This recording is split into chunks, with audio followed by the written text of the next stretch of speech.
Sobat calon guru semuanya, kabar gembira bahwa saat ini sudah dibuka beasiswa pendidikan Indonesia atau BPI, baik itu dalam maupun juga luar negeri. Nah, di sini dibuka yaitu pendaftaran beasiswa bergelar untuk S1, S2 maupun juga S3. Nah, di sini banyak sekali kriteria yang nanti bisa mendaftar ya, dan juga dibiayai secara maksimal teman-teman. Nah, pada video ini kita akan mencermati yaitu apa saja syarat pendaftaran beasiswa S1, S2 maupun juga S3 dari seluruh kategori. Nah, di sini nanti kita akan mengecek untuk syarat umum dan juga syarat khusus yang wajib dipenuhi untuk teman-teman nanti mendaftar beasiswa ini. Jangan sampai ketika kita tanpa membaca ya, setelah kita dinyatakan lulus, kita nanti tidak bisa memenuhi persyaratan yang telah terikat dengan kita, teman-teman. Nah, kira-kira seperti apa syarat pendaftaran beasiswa S1, S2, S3 yang wajib kita penuhi dari seluruh kategori? Silakan simak video ini sampai selesai. Namun sebelum kita lanjutkan, perlu saya ingatkan, bagi teman-teman yang mungkin baru pertama kali menemukan channel Calon Guru ini, silakan klik tombol subscribe-nya dan aktifkan notifikasi loncengnya, sehingga jika Calon Guru menyajikan update informasi terbaru, kalian tidak akan ketinggalan informasi. Baiklah sobat-sobatnya, untuk teman-teman mengakses ke linknya, ini silahkan langsung bisa berkunjung ke beasiswa.kemdikbud.go.id. Nah, seperti ini. Kemudian kita bisa klik enter, maka kita akan diarahkan menuju ke halaman beranda depan. Nah, sekarang sudah dibuka nih untuk beasiswa pendidikan Indonesia. Nah, di sini kalian bisa cek di bagian informasi. Nah, di sini sebelum kita melakukan pendaftaran, sebaiknya kita baca dulu ya, yaitu untuk buku panduannya. Buku panduan beasiswa S3 untuk penyelesaian studi maupun juga buku panduan pendaftaran BPI bergelar di tahun 2024 ini. Nah, di sini hal yang sangat penting juga, kalian harus mengetahui nih, apakah kampus yang saat ini teman-teman jadikan tempat kuliah yang kita sudah mendapatkan letter of acceptance atau LOA, ini menjadi list dari prodi yang dibiayai dari beasiswa pendidikan Indonesia dari Kemdikbud ini, teman-teman. Nah, di sini kita coba cek untuk syarat pendaftaran. Ini kita bisa menemukan secara detail itu pada buku panduan pendaftaran BPI bergelar tahun 2024. Oke, ini merupakan buku panduan untuk pendaftaran beasiswa pendidikan Indonesia di tahun 2024. Kita cek di sini. Dan di sini ada persyaratan umum dan juga persyaratan khusus ya. Nah, tentunya di sini kita untuk bisa nanti lulus ya, kita bisa lulus seleksi administrasi, kita harus mencermati dulu. Apa kira-kira kita ini nanti mampu atau enggak ini untuk masuk di sini ya. Kita cek dulu untuk yang pertama, yaitu pada persyaratan umumnya. Nah, persyaratan umum tentunya di sini yang pertama yaitu warga negara Indonesia, dan ini legal dibuktikan dengan KTP ya.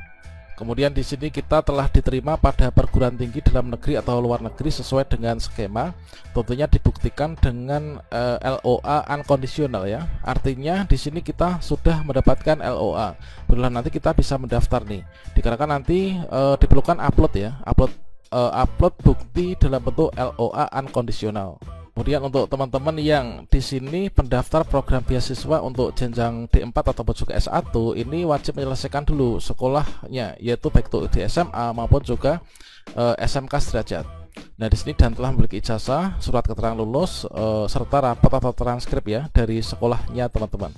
Kemudian untuk yang pendaftar pada program beasiswa S2, ini harus menyelesaikan studi S1 atau D4-nya, dan kita ini telah memiliki ijazah ataupun juga bisa dari surat keterangan lulus ya atau SKL serta transkripnya.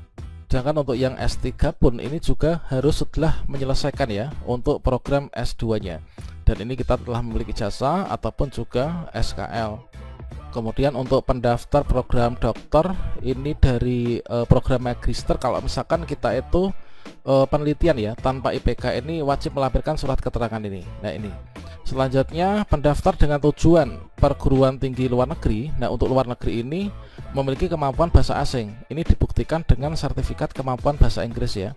Nah, ini sudah ditentukan untuk penerbitan syarat dari tes kemampuannya ya, sertifikatnya. Kemudian sertifikat kemampuan ini adalah bahasa Inggris, ini diakui oleh PBB dengan skor minimal ini sudah ditentukan ya. Jadi untuk sarjana itu 425, kemudian magister ada 450, kemudian untuk doktor atau S3 ini minimal 500 ya skornya. Sertifikat tersebut ini harus diterbitkan oleh lembaga resmi yang diakui, teman-teman. Misalkan sebelumnya ini kalian telah kuliah dari luar negeri, maka di sini kita cukup melampirkan saja nih untuk ijazah sebelumnya. Kemudian di sini persyaratan khusus untuk teman-teman penyandang disabilitas, ini ada surat keterangan dan juga surat persetujuan juga ya. Kemudian pendaftar melampirkan surat keterangan sehat, ini bebas nafsa, dikeluarkan ini paling lama ini adalah 6 bulan. Kemudian di sini nanti ada surat pernyataan yang wajib kita tanda tangani. Dan nanti untuk poin dari surat pernyataan ini tentunya kita lihat pada persyaratan khususnya ya. Nah, ini khusus untuk teman-teman yang menjadi ASN, ini nanti akan mendapatkan surat tugas belajar ya. Jadi bukan izin belajar, namun tugas belajar. Dan konsekuensinya ini biasanya itu nanti tunjangan sertifikasi ya, nanti kita dipending dulu ya, karena kita menerima beasiswa nih. Dan selanjutnya pendaftar nggak sedang melaksanakan pendidikan kecuali untuk program ongoing. Ini calon guru SMK dan S3 pendidikan perguruan tinggi akademik atau PTA. Kemudian pendaftar ongoing paling tinggi, jadi nanti yang bisa di cover di sini itu maksimal itu semester 3 ya. Nah ini di bawah semester 3 nanti kita bisa nih untuk andil. Kemudian juga ada persyaratan untuk yang S3, ini maksimal paling tinggi adalah di semester 2. Kemudian kita nggak bisa mengambil jenjang pendidikan yang sama. Misalkan saya tuh sudah lulus S2 PGSD, maka di sini nanti saya nggak bisa nih untuk mengambil lagi di PGSD ya. Kemudian di sini kita nggak sedang melaksanakan pendidikan kecuali program ongoing tersebut yang nantinya akan kita daftarkan untuk biayai. Kemudian melaksanakan pendidikan pada jenjang program pendidikan yang sama dengan yang telah diselesaikan. Ini contohnya yang tadi. Kemudian berstatus sebagai calon penerima atau penerima beasiswa dari sumber lain. Nah ini, misalkan LPDP atau mungkin juga yang lainnya ya. Kemudian nggak sedang mendaftar atau menerima beasiswa dengan sumber pembiayaan LPDP maupun juga yang lainnya. Kemudian nah ini yang keenam nih, tidak sedang atau akan mendaftar atau mengikuti seleksi CASN, baik itu CPNS atau mungkin juga P3K sampai dengan nanti kita itu ditetapkan sebagai penerima beasiswa. Kemudian untuk beasiswa nanti ini jadi kita itu ikut kuliahnya itu jalur reguler ya. Ini kita masuknya jalur reguler, tentunya untuk jadwalnya ini mengacu pada jadwal yang nantinya akan diterbitkan oleh perguruan tinggi ya teman-teman. Nah ini tidak diperuntukkan untuk eksekutif, kemudian khusus karyawan jarak jauh ini enggak ya. Jadi nanti seluruhnya itu reguler. Apakah nanti daring ataukah luring, tentunya ya kita mengacu pada peraturan pada perguruan tinggi tujuan ya. Nanti prodi yang kita ikuti teman-teman. Kemudian di sini ada ketentuan IC juga. Jadi kalau misalkan kalian itu ingin mengikuti program ini, maka dipersiapkan nih untuk IC-nya. Ini ada batas minimalnya juga ya untuk S1, S2 maupun juga S3. Kemudian untuk rencana studi pun juga demikian. Tentunya untuk judul penelitian dan mungkin juga akan lebih baik kalau misalkan kita ini sudah menyiapkan nih untuk proposal penelitian nanti. Jadi minimal untuk S3 misalkan ini ada judul, latar belakang, rumusan masalah, pertanyaan umum dan seterusnya sampai dengan daftar pustaka ya. Kemudian di sini untuk spesifikasi dari beasiswa S1 atau D4 ini ada persyaratannya. Ini adalah untuk usia. Nah, misalkan di sini untuk beasiswa yang S1 atau D4 ini calon guru SMK misalkan. Nah, untuk dalam negeri ini adalah ini usia maksimal itu minimal maksimal kurang dari 30 ya, artinya maksimal 30 nih. Nah, kita untuk mendaftar ini berarti usianya itu di bawah 30. Kemudian IPK minimal 3, kemudian syarat lainnya kita nanti cek di persyaratan khusus. Kemudian untuk PGSD ini adalah kurang dari 25. Kemudian untuk PJOK kurang dari 25. Untuk beasiswa Indonesia Maju ini tidak ada batas usia. Untuk pelaku budaya ini maksimal 30 tahun teman-teman. Nah untuk yang luar negeri ini ada persyaratan TOEFL-nya ya, ini sesuai dengan ketentuannya. Dan selanjutnya untuk yang beasiswa S2 ini adalah misalkan calon dosen PTA. Ini kalau misalkan kita non ASN itu kurang dari 47 ya. Kemudian begitu juga dengan yang ASN Japfung keterampilan Japfung pertama ataupun juga ahli muda ini kurang dari 47. Kemudian di sini nggak ada skor bahasa Inggris kalau misalkan kita di dalam negeri, IPK minimal 3. Nah ini adalah untuk persyaratan usia, ini kita bisa cek ya pada buku panduan. Kemudian untuk persyaratan yang jenjang beasiswa S3 ini tentunya lebih apa ya istilahnya itu lebih luas lagi ya. Nah di sini maksimal itu 53, artinya kurang dari 53 nih. Nah ini silahkan teman-teman cek untuk yang mengambil di S3-nya. Nah berikutnya coba kita cek di sini untuk pendaftar beasiswa ini nanti menyertakan dokumen-dokumen. Artinya dokumen yang wajib kita siapkan untuk nanti yang diupload itu adalah surat izin mendaftar ya dari pimpinan yang berwenang dengan ketentuan.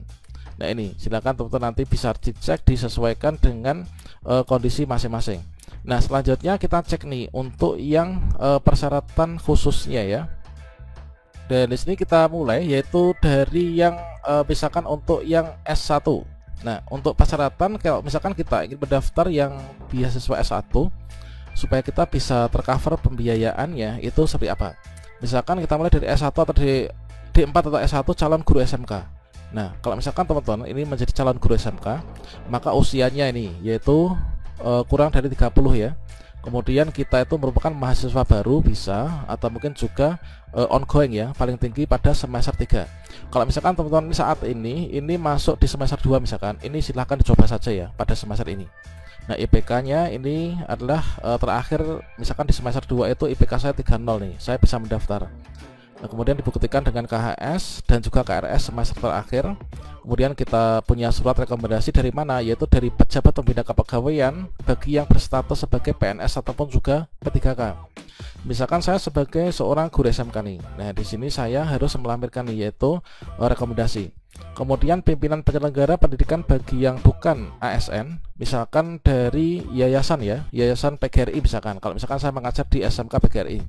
Kemudian yang perlu kita tangani nanti surat pernyataan komitmen menjadi guru di SMK satuan pendidikan administrasi pangkalnya itu bagi pendaftar yang sedang melaksanakan tugas sebagai seorang guru. Nah ini artinya karena nanti kita wajib kembali ya gitu. Kemudian surat pernyataan bersedia menjadi guru pada sekolah menengah kejuruan bagi pendaftar yang belum melaksanakan tugas. Kalau misalkan kita sudah menjadi guru SMK, kita nanti wajib mengajar di sana kalau sudah lulus. Kalau misalkan kita belum mengajar, ya di sini nanti kita wajib mengajar nih pada SMK karena kita mengikuti jalur beasiswa dari itu ya.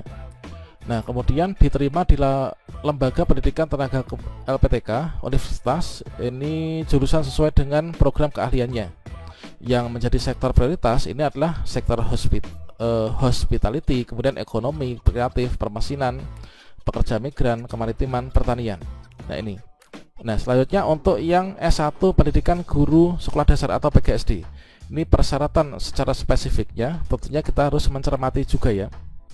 Jadi untuk teman-teman yang ingin mendapatkan pembiayaan beasiswa pendidikan Indonesia, kalau misalkan kalian itu saat ini mengambil jurusan S1 PGSD, sekarang sudah dapat LOA, atau mungkin kalian itu mahasiswa semester 1, semester 2, semester 3 gitu kan.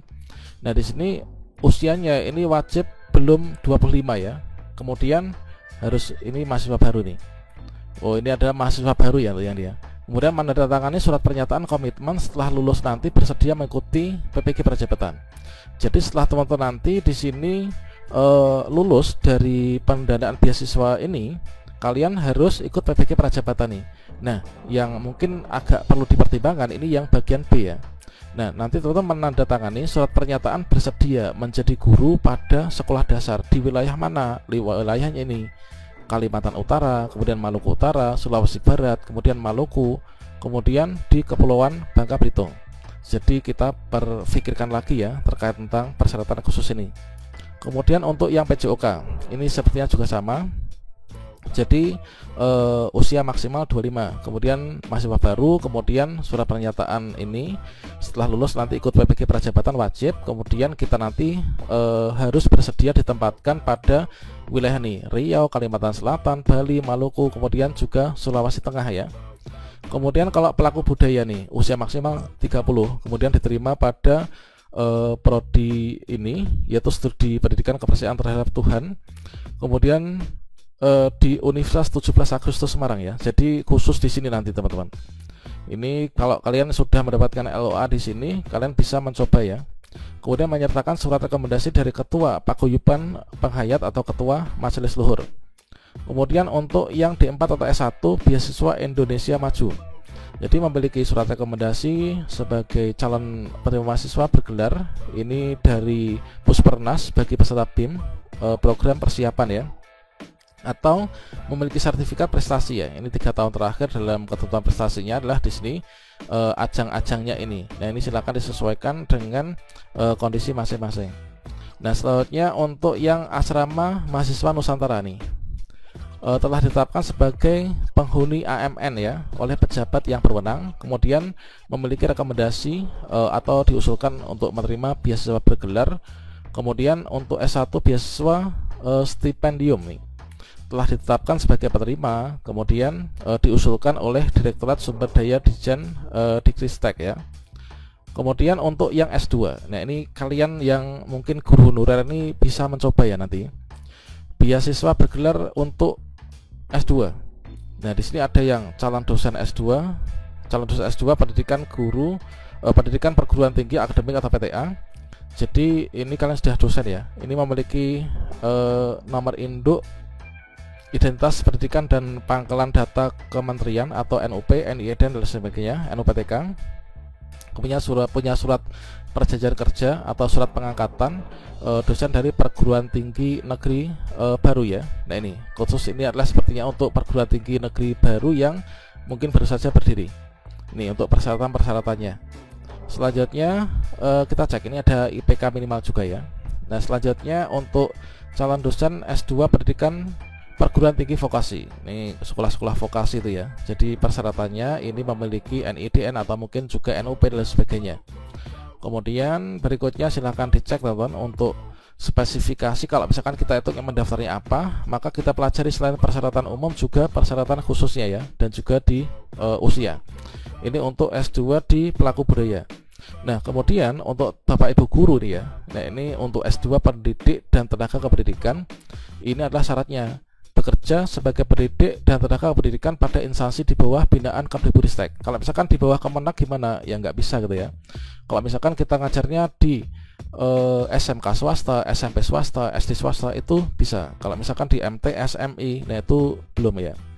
Kemudian wajib juga kita memiliki nomor identitas pendidik dan pangkalan data kementerian ya, atau NUPTK, nomor unik pendidik dan tenaga kependidikan. NUPTK wajib nih, karena ini ketika kita masuk ke sistemnya ini wajib diinputkan ya.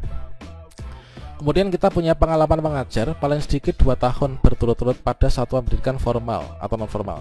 Jadi di bawah binaan Kemdikbudristek wajib kita itu memiliki pengalaman mengajar minimal 2 tahun ya, menyertakan surat bukti pengangkatan sebagai pendidik atau tenaga pendidikan. Jadi surat pengangkatan kita itu dilampirkan nih. Kemudian menyertakan sertifikat atau surat keterangan sebagai guru penggerak bagi yang memiliki. Nah kalau kalian lulusan pendidikan guru penggerak, maka bisa dilampirkan ya. Tentunya nanti akan bisa dijadikan sebagai pertimbangan teman-teman. Kemudian untuk stipendium nih S2 nya. Nah ini adalah telah ditetapkan, ini sama dengan yang tadi S1, diusulkan juga. Kemudian untuk yang S3. Nah, di sini ada S3 pendidikan perguruan tinggi akademik. Ini ada persyaratan khususnya. Ini silahkan dicek. Jadi untuk yang ASN, untuk yang belum ASN di sini persyaratannya tentunya berbeda ya. Kemudian untuk S3 pendidikan perguruan tinggi vokasi ya, PTV. Kemudian untuk pelaku budaya. Kemudian pendaftar untuk yang pelaku budaya maestro. Kemudian ada S3 dosen LPTK atau perguruan tinggi yang menyelenggarakan pendidikan profesi guru, baik prajabatan maupun juga dalam jabatan. Kemudian untuk beasiswa stipendium untuk yang S3. Kemudian terkait dengan tutorial cara daftarnya, nah di sini kita sudah sediakan nih di kartu video ini. Coba nanti silahkan dicek ya. Dan semoga teman-teman nanti yang melakukan pendaftaran beasiswa di tahun ini bisa lulus semua ya, dan setelah lulus ini kita bisa menjadi orang yang lebih berguna lagi untuk bangsa dan negara. Demikian, semoga bermanfaat. Wassalamualaikum warahmatullahi wabarakatuh.